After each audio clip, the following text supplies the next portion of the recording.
নিজের সাধারণ দৈনন্দিন অভ্যাস, নিজেদের সাধারণ ভ্যালু তাকে একটু যদি আমরা পরিবর্তন করে নিতে পারি, সেই ক্ষেত্রে কিন্তু আমাদের চলার পথ অনেক বেশি মসৃণ হয়ে উঠবে। প্রথম যে বিষয়টি করতে হবে, নিজেকে অতিরিক্ত সহজলভ্য করে তোলা। মিথুনকে এই জায়গাটা থেকে বার করে নিয়ে আসতে হবে নিজেকে। এটা কিন্তু করা যাবে না। যেই মুহূর্তে আপনি এই কাজটি করবেন, সঙ্গে সঙ্গে সামনের মানুষটি আপনার গ্রহণযোগ্যতা কমিয়ে দেবে। অপেক্ষা করুন, তাকে উপলব্ধি করতে দিন সেই মানুষটা যে সমস্যার মধ্যে রয়েছে।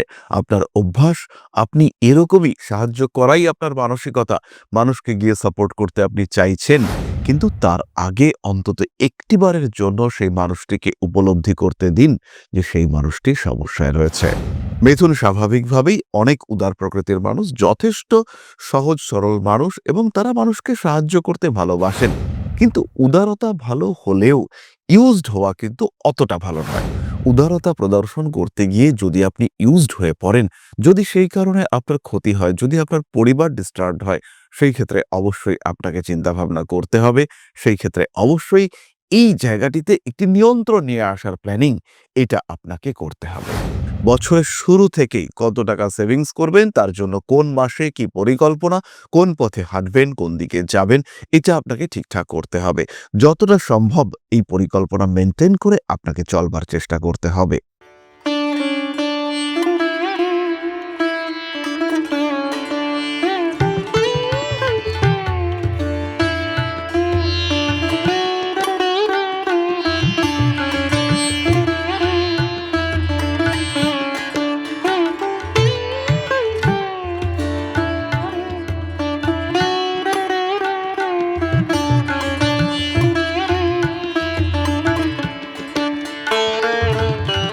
নমস্কার, ঋষিবাণী ইনস্টিটিউট অব ভেদিক অ্যাস্ট্রোলজির পক্ষ থেকে স্বাগত জানাই আজকের জ্যোতিষ আলোচনায়। আমি শান্তনু আপনাদের সঙ্গে। আলোচ্য বিষয় আবার 2025, 2023, 2024 আমরা বেশ কিছু পরিকল্পনা করেছি, বেশ কিছু রেজলিউশন নিয়েছি, কিন্তু তারপরেও 2025-এর প্রাককালে এসে আমাদের বহু মানুষের মধ্যে বহু ধরনের দুশ্চিন্তা রয়েছে। এই দুশ্চিন্তাগুলিকে আমরা 2025-এ কিন্তু অনেকটাই ওভারকাম করতে পারবো। তার জন্য প্রয়োজন কতগুলি বিশেষ বিষয়ে সতর্কতা, কতগুলি বিশেষ নতুন কাজের দিকে খেয়াল রাখা। নিজের সাধারণ দৈনন্দিন অভ্যাস, নিজেদের সাধারণ ভ্যালু তাকে একটু যদি আমরা পরিবর্তন করে নিতে পারি, সেই ক্ষেত্রে কিন্তু আমাদের চলার পথ অনেক বেশি মসৃণ হয়ে উঠবে। আজকে আমরা আলোচনা করব মিথুন রাশি সম্পর্কে। কালপুরুষের তৃতীয় রাশি, একটু ছেলে মানুষ, বুধের দ্বারা প্রভাবিত, কখনো কখনো ডিসিশন মেকিং এ একটু সমস্যা হয়, নিজেকে অনেক বেশি ডাউন টু আর্থ করে রাখতে পছন্দ করেন এই মিথুন রাশি বা লগ্নের মানুষরা। যে কোনো জায়গায় মানুষকে সাহায্য করা, মানুষকে হেল্প করা, তাদের পাশে গিয়ে দাঁড়ানো, এটাই কিন্তু মিথুনের অভ্যাস। এই মিথুন রাশি বা লগ্নের জাতকদের জন্য 2025 কেমনভাবে পরিকল্পনা করবেন, কোন কোন দিকে নিজেকে পরিবর্তন করবেন, একটু নজর রাখবেন নিজের অ্যাক্টিভিটির উপরে, সেই বিষয়গুলি নিয়েই আমাদের আজকের এই আলোচনা। 2024-এ মিথুন রাশি বা লগ্নের মানুষ তারা যেদিকে বেশ কিছুটা সমস্যার সম্মুখীন হয়েছিলেন, তার মধ্যে প্রধান ছিল ক্যারিয়ার এবং ছিল শিক্ষা। কখনো কখনো গৃহ সুখ, শান্তি ইত্যাদি বিষয়ে কিন্তু মিথুন বেশ চাপে ছিলেন। কিন্তু 2025 সালে আপনার সামনে সুযোগ অনেকটাই বাড়বে। নিজেকে একটু অভিব্যক্ত করে নিতে হবে, নিজের মধ্যে একটু অভিযোজন ঘটানোর চেষ্টা অবশ্যই আপনাকে করতে হবে।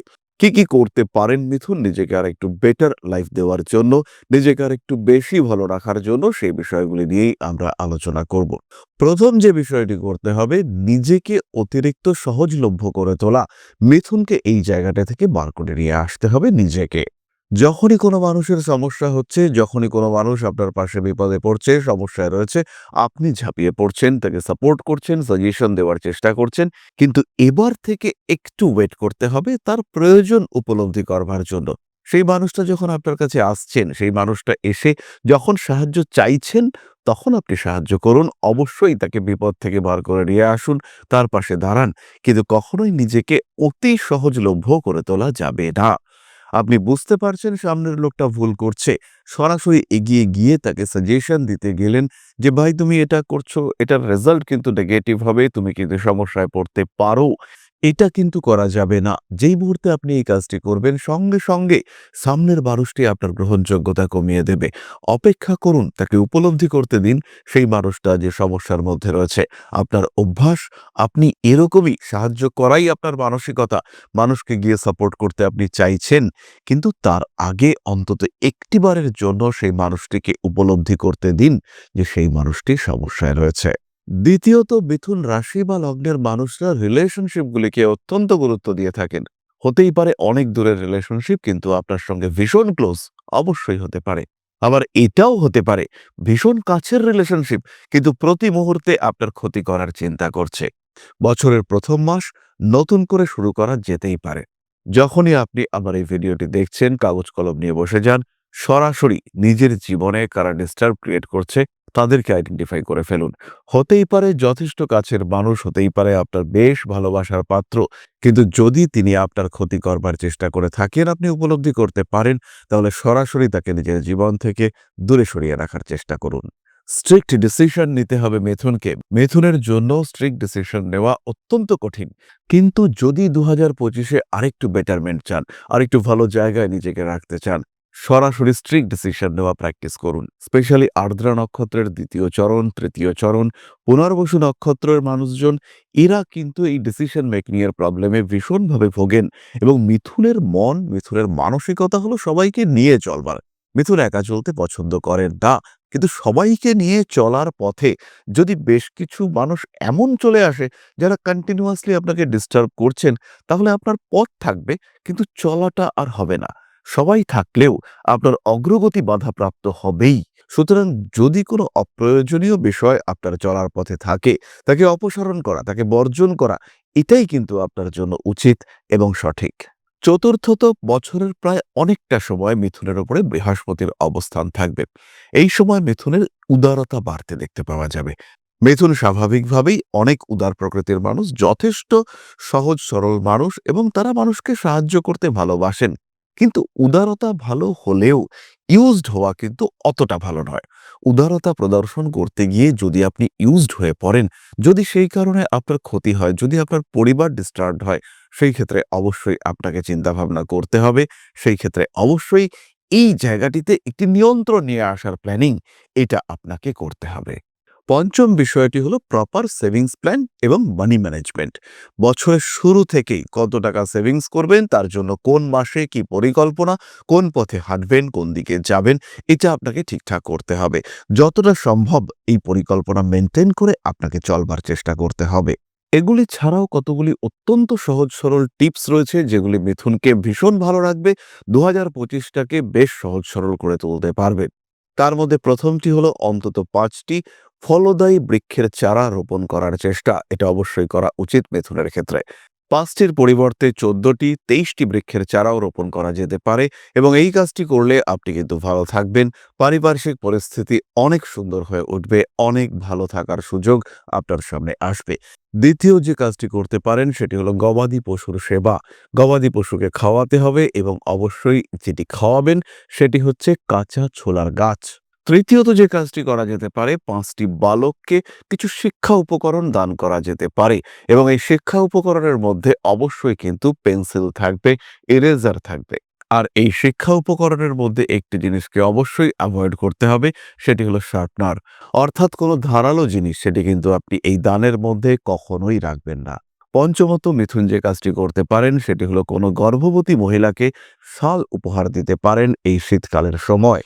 তাহলে 2025 সালকে আরেকটু বেটার করবার জন্য মিথুন যে কাজগুলি করতে পারেন, যে পরিকল্পনায় নিজের জীবনকে সাজাতে পারেন, সেগুলি আমরা আলোচনা করলাম। এরপরে আমরা চলে আসবো আলোচনার পরবর্তী পর্যায়ে। জ্যোতিষের মাধ্যমে আপনাদের প্রশ্নের উত্তর খুঁজে বার করবার চেষ্টায় আমি। তবে তার আগে ছোট্ট একটি বিষয় আপনাদের সঙ্গে শেয়ার করতে চাইব। পরম ব্রহ্ম মিলন মঠ ও সেবাশ্রম অধ্যাত্ম, সেবা এবং প্রকৃতি পূজনে সম্পূর্ণ নিয়োজিত একটি সংস্থা। সম্পূর্ণ স্বেচ্ছাসেবী এবং সমাজ কল্যাণমূলক এই সংস্থা। আমরা এগিয়ে চলেছি মানুষের পাশে দাঁড়ানোর লক্ষ্যে। এই প্রসঙ্গে দীর্ঘদিন ধরেই আমরা বিভিন্ন এলাকায় বেশ কিছু কাজ করে আসছি। আপনাদের সহযোগিতা, আপনাদের পাশে দাঁড়ানো, আপনাদের হাতে হাত মিলিয়ে এগিয়ে নিয়ে আসার চেষ্টা, আপনাদের সহযোগিতা, আপনাদের পাশে দাঁড়ানোর প্রয়াস, এই সমস্ত কিছুই আমাদেরকে এগিয়ে এগিয়ে নিয়ে চলেছে। আমাদের পাথেয় হয়ে উঠেছে আপনাদের ভালোবাসা। বিগত বেশ কিছুদিন ধরেই আমরা বিভিন্ন অনগ্রসর এলাকায় কাজ করে চলেছি। কখনো আমরা শিশুদের মধ্যে শিক্ষা উপকরণ বিতরণ করেছি, কখনো আমরা পুজোর পোশাক বিতরণ করেছি, কখনো তাদের খাদ্যের ব্যবস্থা করেছি। আমরা কন্টিনিউয়াসলি তাদের পড়াশুনোর জন্য 2টি ফ্রি কোচিং সেন্টার শুরু করেছি। তাদের মধ্যে ক্রিয়েটিভ অ্যাক্টিভিটিগুলিকে জাগ্রত করবার জন্য সম্পূর্ণ বিনামূল্য একটি নৃত্য শিক্ষা প্রশিক্ষণের ব্যবস্থা সেটা আমরা করতে সক্ষম হয়েছি। এবং এই প্রত্যেকটি পদক্ষেপেই আমরা পেয়েছি আপনাদের সঙ্গ, আমরা পেয়েছি আপনাদের সহযোগিতা, আমরা পেয়েছি আপনাদের ভালোবাসা। আমরা শীতকালে কম্বল বিতরণ করেছি, আমরা মায়েদের মধ্যে খাদ্য উপকরণ, পুষ্টি উপকরণ বিতরণ করেছি, আমরা বিতরণ করেছি ডেঙ্গুর সময় প্রচুর মশারি। এই প্রত্যেকটি কাজেই আপনারা ছিলেন আমাদের পাশে। বর্তমানে মানুষের ভালোবাসায় আমরা ধীরে ধীরে আরেকটু বড় হয়ে উঠছি। এই অবস্থায় বর্তমান পরিস্থিতিতে এই কাজগুলিকে আরো এগিয়ে নিয়ে যাওয়ার জন্য, সুষ্ঠুভাবে করবার জন্য প্রয়োজন একটি পরিকাঠামো। তাই আমরা চিন্তা ভাবনা করছি একটি আশ্রম ফরমেশনের, এবং এর জন্য প্রয়োজন জমি, এর জন্য প্রয়োজন পরিকাঠামো। তাই যারা আমাদের সাবস্ক্রাইবার রয়েছেন, যারা আমাদের ভিউয়ার রয়েছেন, যারা আমাদের ফলোয়ার রয়েছেন, যারা আমাদেরকে ভালোবাসেন, যারা আমাদের পাশে থাকেন, প্রত্যেকটি সহানুভূতিশীল মানুষের কাছে আমাদের অনুরোধ, সাধ্যমতো সামান্য পরিমাণে আপনারা এগিয়ে আসুন।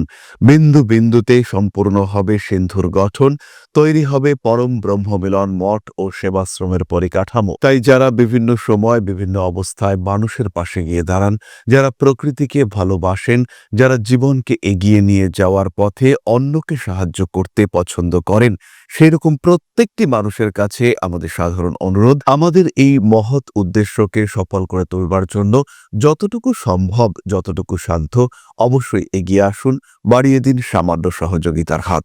অধ্যাত্ম, সেবা এবং প্রকৃতি পূজনের এই মহান কর্মে, মহান ব্রতে ব্রতী হয়েছি আমরা। আমাদের সঙ্গে হাতে হাত মিলিয়ে আপনারাও যতটুকু সম্ভব এগিয়ে আসুন। সবার প্রচেষ্টায় এই বিরাট কর্মযজ্ঞ সাফল্যমণ্ডিত হবে। সবাইকে জানাই অগ্রিম ধন্যবাদ। আমরা জানি আপনাদের সহযোগিতা আমরা পাবো। বেশ কিছুদিন ধরেই বহু মানুষ আমাদেরকে সাহায্য করে চলেছেন, কারণ আমাদের ইন্ডিভিজুয়াল সামর্থ্য অতি ক্ষুদ্র, তার মাধ্যমে এই মহৎ কার্যগুলিকে সম্পূর্ণ করা সম্ভব নয়। তাই প্রত্যেকের ছোট্ট ছোট্ট সহযোগিতার হাত আমাদেরকে এগিয়ে নিয়ে চলেছে। আমরা এগিয়ে চলেছি সাফল্যের লক্ষ্যে। আপনাদের ভালোবাসা এভাবেই আমাদের পাশে থাক, আমরা সফল হবই। তাহলে আবার ফিরে আসা যাক মূল আলোচনা প্রসঙ্গে। প্রশ্ন করেছেন Indrani Bhattacharya, date of birth 14/6/1995, time 4:38 PM, Kolkata. Government job কি আছে, ম্যারেজ কবে হবে? ইন্দ্রাণীর জন্মকুণ্ডলিতে তোমার বৃশ্চিক লগ্ন এবং ধনুরাশি, দশমভাবে মঙ্গল অবস্থান করে রয়েছে, এবং লগ্নপতি দশমে অবস্থান করবার কারণে চাকরির জায়গাটা অনেক স্ট্রং হয়েছে। আঘাতপ্রাপ্তির সম্ভাবনা মৃদু দেখতে পাওয়া যায়। মঙ্গলের অষ্টম দৃষ্টি শনিদেবের ওপরে পড়ার কারণে নিজেকে একটু সাবধানে রাখার চেষ্টা অবশ্যই তোমায় করতে হবে। 2025 এন্ড থেকে 2027 চাকরি প্রাপ্তির সম্ভাবনা অনেকটাই বেশি। প্রচণ্ড চেষ্টা, ব্যাপক প্রচেষ্টা তোমাকে অবশ্যই সাফল্য এনে দেবে। তাহলে আজকের আলোচনা আমরা আর দীর্ঘায়িত করব না। সবাই সুস্থ থাকুন, ভালো থাকুন। মা শ্রী শ্রী আদিশক্তির আশীর্বাদে আরো আরো আরো সমৃদ্ধ হয়ে উঠুক আপনাদের জীবন। জয় মা আদিশক্তি। নমস্কার।